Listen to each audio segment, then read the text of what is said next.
A Minneapolis man is charged with assault for allegedly spitting on two Brooklyn Center police officers. 45-year-old Chaz Lawrence Neal is charged with 2 counts of 4th-degree assault on a peace officer. The alleged incident happened outside of the Brooklyn Center police station on May 5th. This is Facebook video of the incident allegedly taken by Neal. According to the criminal complaint, Brooklyn Center police were trying to secure the area after several people jumped the gate and blocked one of the entrances to the police department during a press conference held by Katie Wright, Dante Wright's mother. The police complaint says Neal spit several times, hitting one officer on the hands and another officer on his arm and on his uniform. Minnesota court records show Neal has a lengthy criminal record, including convictions for 3rd-degree criminal sexual conduct and failure to register as a predatory sex offender. The Robbinsdale City Clerk has 5 days starting Monday to verify signatures on a petition calling for a recall of Ward 1 City Council member Tyler Kline. Former Robbinsdale Mayor Regan Murphy was one of the residents collecting signatures, and he turned them into the city clerk on Friday. The people working on the recall petition had 30 days to collect signatures of 25% of registered voters in Ward 1. Councilmember Tyler Kline is accused of driving while intoxicated and fleeing police in January. We're not going to accept that. We're not going to accept, our local representatives to not have, consequences for their actions, and we wanted to hold them to a higher standard. And so we decided, instead of, just talking about it or complaining about it, we wanted to do something about it. If the city clerk declares the signatures are valid, then the next step is the city council would approve calling for a special election at their next city council meeting, which is on June 7th. The price at the pump for gas and diesel continues to rise. According to AAA, the average price of diesel in Minnesota is $5.27 a gallon, and local school districts are feeling that impact. The Osseo School District has a fleet of 156 buses, roughly half run on diesel fuel. With the rising cost of diesel, district officials say they expect to pay about $60,000 more than what they budgeted with their bus contractors. To help save on costs for next year, they are asking families to fill out a survey to indicate whether they want bus service in the fall. And we route according to that, but we want to optimize the usage of our buses and hopefully reduce the need for buses out there. And so we're hoping to reduce anywhere from 5 to 7 routes this coming fall by having that full opt-in. Osseo schools also have a referendum on the ballot this November to help pay for things such as operating expenses and transportation costs. We all want to be here. We all want to be doing what we've been doing. And the past 2 years has been really, really tough on so many levels. The pandemic took a toll on many small businesses. One of the hardest hit sectors, the wedding industry. Leopold's Mississippi Gardens in Brooklyn Park wants to deliver memories that last a lifetime. But for them, the last 2 years have been ones they would like to forget. As Corey Bork reports in Business Matters, the venue has endured enormous challenges and is now just starting to see things return to normal. You make my dreams. It's fitting that on a beautiful day, Come true. music ascends over one of nature's most treasured destinations. Oh, look what I'm holding. Along a majestic river, Leopold's Mississippi Gardens feels People are so excited to get out. like it can finally celebrate again. You got a friend in me.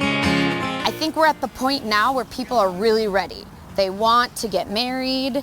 There is an increase in traffic in that regard. An increase in traffic after 2 long years. There was a couple times where I wasn't sure if we would make it. CCX News was there last year when Congressman Dean Phillips heard from event planners who pleaded for federal pandemic relief funds. If you're not a certain type of place, like a restaurant or a hotel, you fall in kind of a hole.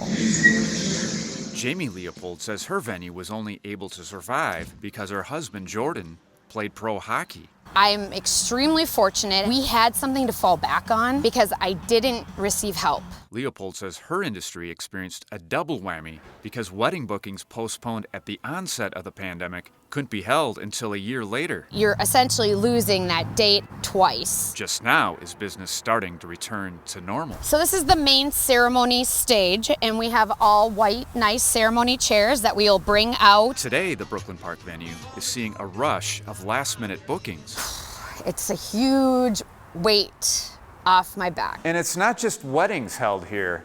This spring has been booked up for prom season. And it never feels too big or too small. So that's what's really nice about our ballroom. Due to the pandemic, the business has evolved. Every Tuesday all throughout the summer and through September, we're hosting live music at our property. So it's really meant to bring our community into our space. Now the general public can take in the serene views. We're expecting a lot of fun. And something else new at Leopold's Mississippi Gardens, nighttime classical music concerts with candlelight, which includes musicians from the Minnesota Orchestra. Unlike the free music happy hours, tickets for those concerts must be ordered in advance. People in Robbinsdale got a unique look back in time at a special fashion show on Saturday. The Robbinsdale Historical Society brought out some never-before displayed clothing out of the closet to show to the public for the first time. They have clothing that dates back to 1895. Thanks to a Legacy Fund grant, several artifacts have recently been inventoried and cataloged. History is what connects us to the past and brings the younger people up to date on what Robbinsdale was like in the past. And it's our record of our important foundation. One of the interesting items on display is the World War I uniform worn by E.J. Cooper, who served as Robbinsdale School Superintendent for 30 years after World War I. Cooper High School is named in his honor.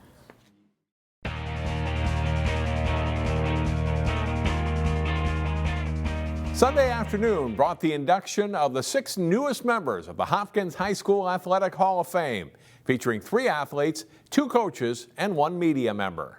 Sunday's Hall of Fame ceremony at Hopkins was preceded by recognition from retiring activities director Dan Johnson of 9 individuals who contributed to the school's athletic teams over the years, in the form of scorekeepers, chain crew for football, timers, public address announcers, and more. A combined 290 years of service in the district. Then came the induction of the 6 newest members of the Hopkins Hall of Fame. Honored were former football player Anthony Burke, who played in the early 1980s, All-State basketball player Leslie Knight, who led the Royals to a state title in 2004, multi-time state champion runner Shannon Bergstead, also from the class of 2004, plus 2 longtime coaches, former volleyball coach Vicki Seliger-Swenson and Hall of Fame girls basketball coach Brian Cosgriff. And John Sherman from the Sun newspapers became the first media member inducted into the Hall in recognition of his 50 years of covering Hopkins athletics. This is one of the greatest honors I've ever received, to be recognized at one of my favorite schools, Hopkins High School. This day isn't about me or really any of us, it's the Hopkins community. The people here that had such an incredible impact on me, and if they had this kind of life-changing impact on me, amplify that by thousands of lives touched, and the mark is indelible. Hopkins High School has done so much for so many student athletes, and it's truly an honor to be here and such a joy to make connections and eye contact with people that I haven't seen in a long time. They call it the Battle of the Birds. Armstrong and Cooper renewed their softball rivalry in the regular season finale for both teams. Youth night for this annual matchup between the Hawks and the Falcons. Bottom of the first inning, Armstrong's Alana White singles to left field. Nora Kenzemia scores on the play, and it's 1-0. Later in the first, with the bases loaded, Paige Lloydolf hits one to left. It's off the left fielder's glove and down. 3-run score on the play as the Falcons take a 5-0 lead after 1. Second inning, and Lauren Jones comes through with a base hit. Peyton Erickson is in with another run, and it's a 6-0 game. Jones comes through on defense too. Watch the great sliding catch in left field to end the Cooper third inning. The Falcons tack on another run in the bottom of the third. Claire Ristenberg slugs a double to left field. Leopold scores, and Armstrong is up 7-0. The Falcons would go on to win this one, but Cooper does get on the board in the fourth when Olivia Thomas blasts a solo home run to left center field. That's Cooper's only run as Armstrong goes on to win 10-1. In prep baseball, Cooper hosting Richfield in a non-conference game. Richfield strikes first as Noah Duran drives one to the gap in right center. Jaden Anderson scores on a triple for Duran for a 1-0 Spartans lead. They add one more in the top of the first to lead 2-0. Cooper answers with a power shot. Jackson Howard rips it to deep right, and it clears the fence for a 2-run home run as the Hawks tie it up 2-2 after an inning. But it's mostly Richfield from there. In the second, Alejandro Perez Sanchez drives a hit to center. Edgardo Vasquez Perez is the second of 2 runners to score on the play, and the Spartans lead at 7-2.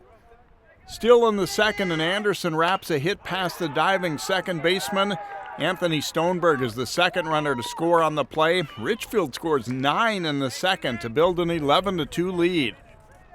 Alex Zuckerman drives in a run in the third for Cooper, but it's Richfield's day as they beat the Hawks 21-3 in 5 innings. Jay Wilcox, CCX Sports. Find more prep sports games and highlights at ccxmedia.org and follow us on social media.